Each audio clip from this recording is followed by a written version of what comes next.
대전 월드컵 경기장을 가득 메운 3만 3천여 관중 앞에서 손흥민 선수는 단순히 골을 넣은 선수가 아니라 한국 축구가 가진 세계적 브랜드의 상징으로 존재했습니다. 그가 공을 잡을 때마다 경기장의 공기는 달라졌고 그의 이름이 호명될 때마다 관중석의 웅성임은 환호로 바뀌었습니다. 홍명보 감독이 이끄는 한국 축구대표팀은 14일 볼리비아와의 어매치에서 2-0 승리를 거뒀습니다. 손흥민 선수의 환상적인 프리킥 골, 그리고 1년 8개월 만에 돌아온 조규성 선수의 마무리가 빛났습니다. 이 승리로 한국은 피파 랭킹을 지키며 2026 북중미 월드컵 포트의 유지를 유리하게 만들었습니다. 그러나 이날 대전 월드컵 경기장의 주인공은 그리고 볼리비아 선수단의 마음을 완전히 사로잡은 인물은 단연 손흥민 선수였습니다.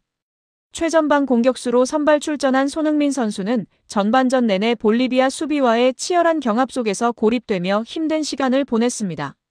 하지만 후반전 경기의 흐름은 완전히 그의 발끝에서 뒤바뀌었습니다. 후반 12분 손흥민 존에서 프리킥이 주어졌습니다. 대전 월드컵 경기장의 33,852명은 모두 알고 있었습니다. 이 거리라면 가능하다. 손흥민 선수는 조용히 공을 내려다보고 천천히 숨을 고른 뒤 특유의 오른발 인스윙을 준비했습니다.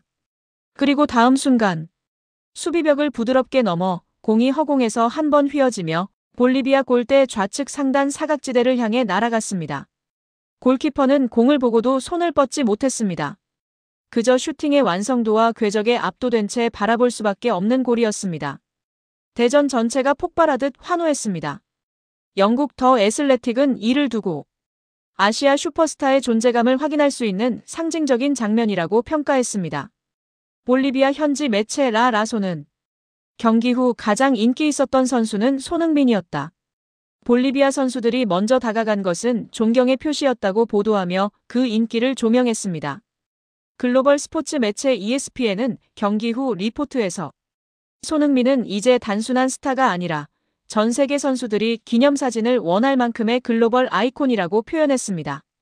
영국 풋볼 런던은 손흥민의 프리킥과 경기 후 장면은 그가 왜 토트넘과 프리미어리그를 대표했던 얼굴인지 다시 한번 보여줬다고 보도했습니다. 조규성의 복귀골, 그러나 그 뒤엔 손흥민이 만든 분위기. 후반 42분 조규성 선수의 집념 어린 추가골이 터졌습니다. 몸싸움으로 버티고 넘어지면서도 끝까지 왼발을 뻗어넣은 골이었습니다. 그러나 이 골의 분위기까지 이끄는 장엄한 첫 장면은 바로 손흥민 선수의 프리킥이었습니다. 그 한 골은 경기 전체의 톤을 바꿔놓았고 선수들의 집중력과 흐름을 완전히 한국 쪽으로 당겨왔습니다. 경기가 끝나자마자 볼리비아 코칭 스태프와 선수들은 일제히 손흥민 선수를 향해 달려갔습니다. 기념사진을 찍기 위해서였습니다. 이 장면은 한국 팬들뿐 아니라 현장에 있던 외신 관계자들에게도 강렬한 인상을 남겼습니다.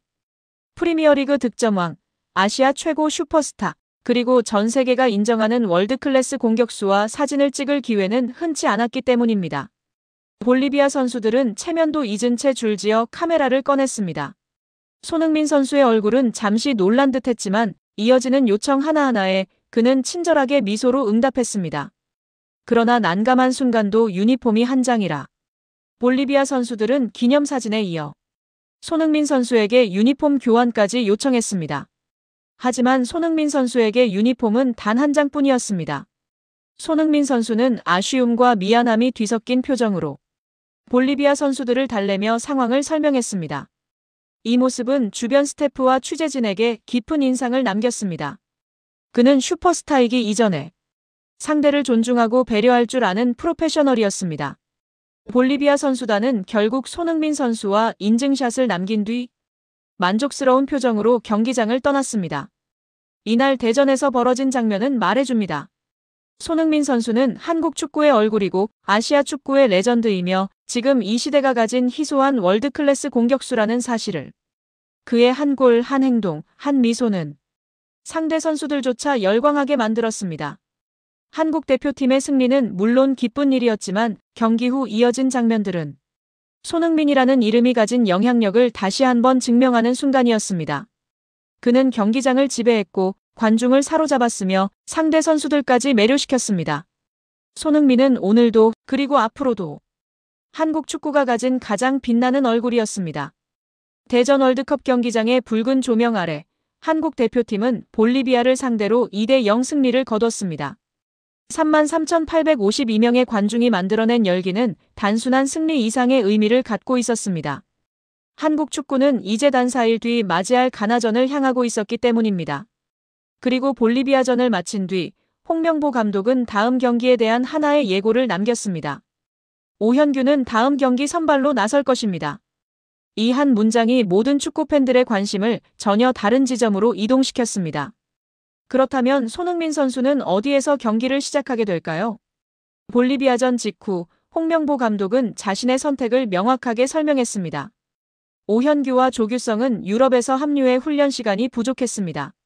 하루 훈련하고 경기에 나서는 것은 경기력에 어려움이 있습니다. 반면 손흥민은 몸 상태가 좋았고 충분한 휴식도 취했습니다. 그래서 오늘은 손흥민 원톱이 맞다고 판단했습니다. 그의 설명은 충분히 논리적이었습니다. 그러나 이 결정은 동시에 다음 경기, 가나전의 전술적 구조에 대한 거대한 질문을 남겼습니다. 오현규 선발 확정. 그렇다면 손흥민 선수는 어디로 이동할까? 오현규 선수가 최전방을 맞는 순간 손흥민 선수의 출발 지점은 전술적으로 상당히 중요한 의미를 갖게 됩니다. 왼쪽 윙어 손흥민. 가장 합리적인 카드처럼 보이지만 변수는 존재합니다. 볼리비아전에서 왼쪽에 섰던 황희찬 선수는 상대의 거친 파울에 시달렸고 경기 후 검사를 해봐야 할 것 같습니다. 라고 말했습니다. 몸 상태가 완벽하지 않아 보였습니다. 이 말은 곧 손흥민 선수가 왼쪽에서 출발할 가능성을 현실적으로 만들어줍니다. 그렇다면 손흥민 벤치 그리고 후반 임팩트 카드. 이 선택지는 의외로 설득력이 큽니다. 지난 9월 멕시코전에서 오현규 손흥민 조합은 오현규가 버티고 손흥민이 흔드는 구조를 통해 두 골을 만들어냈습니다. 무엇보다 중요한 사실은 하나였습니다. 손흥민 선수는 벤치에서 시작했을 때 후반 체력 우위를 활용하며 가장 폭발적이었다는 점입니다. 공간 침투, 스프린트, 배후 침투. 모든 장점이 극대화됐습니다. 홍명보 감독이 이 카드를 다시 꺼내지 않을 이유는 없어 보입니다. 원톱 손흥민의 효용과 한계. 손흥민은 효과적이었지만 언제나 완벽한 해답은 아니다. 지난 9월 A매치에서 손흥민 선수는 원톱으로 2골 1도움을 기록했습니다. 그러나 10월 브라질 파라과이전에서는 전방 고립이 심해지며 힘을 쓰지 못했습니다. 그리고 이번 볼리비아전도 프리킥 골이 나오기 전까지 전반전의 영향력은 제한적이었습니다. 이 사실은 분명한 메시지를 던집니다.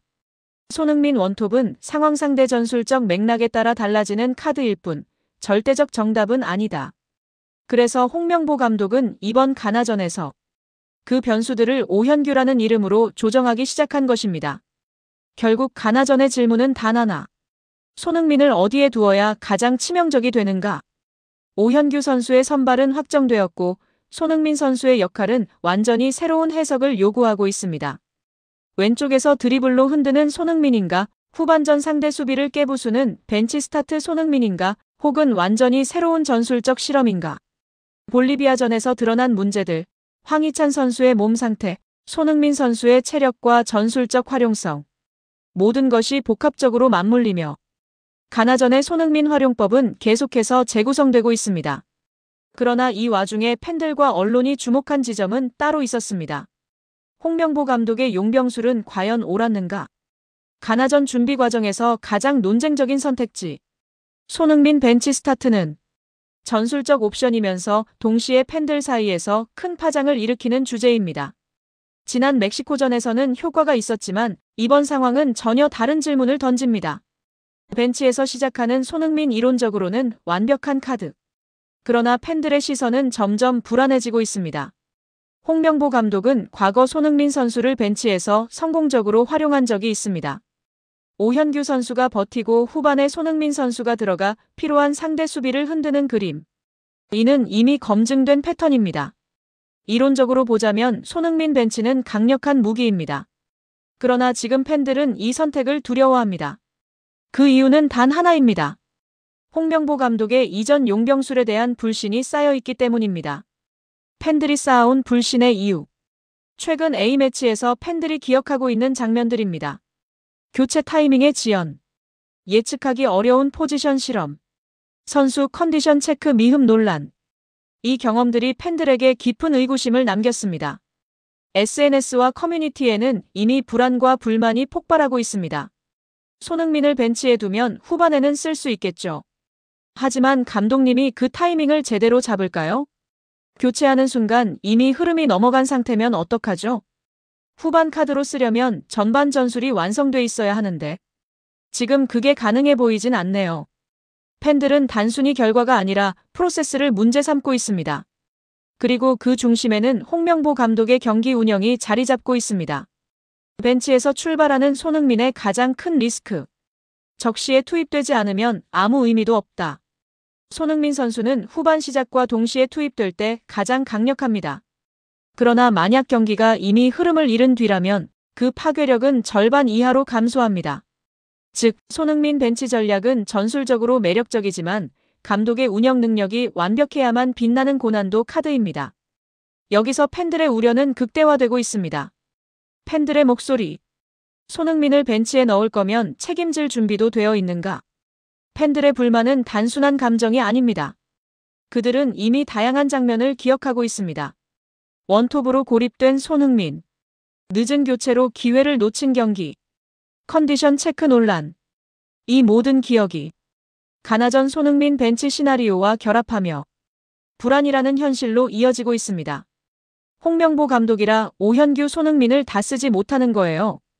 100번 양보해서 흥민이 컨디션 관리를 위해 후반 카드로 쓰는 걸 인정해요. 근데 과연 명보가 적시에나 투입할 수 있을런지요? 이 문장은 지금의 팬심을 정확히 대표합니다. 결론, 손흥민 벤치 시나리오가 성공하려면 그 중심에는 단 하나의 조건이 있습니다. 홍명보 감독의 경기 운영이 확실하게 달라져야 한다는 것. 오현규 선수의 선발은 정해졌습니다. 그러나 그 선택의 성공 여부는 손흥민 선수를 어떻게, 언제, 어떤 흐름 속에서 활용하느냐에 달려 있습니다. 전술의 답은 하나가 아닙니다. 하지만 그 전술을 살아 움직이게 만들지는 결정과 타이밍, 단 한순간입니다. 가나전의 90분은 홍명보 감독이 팬들의 불만과 우려를 뒤집을 수 있는 가장 직접적인 기회가 될 것입니다. 그리고 그 90분의 열쇠는 지금도 조용히 묻고 있습니다. 손흥민을 벤치에 둘 것인가? 그리고 그 순간 감독은 그 카드를 제대로 사용할 준비가 되어 있는가?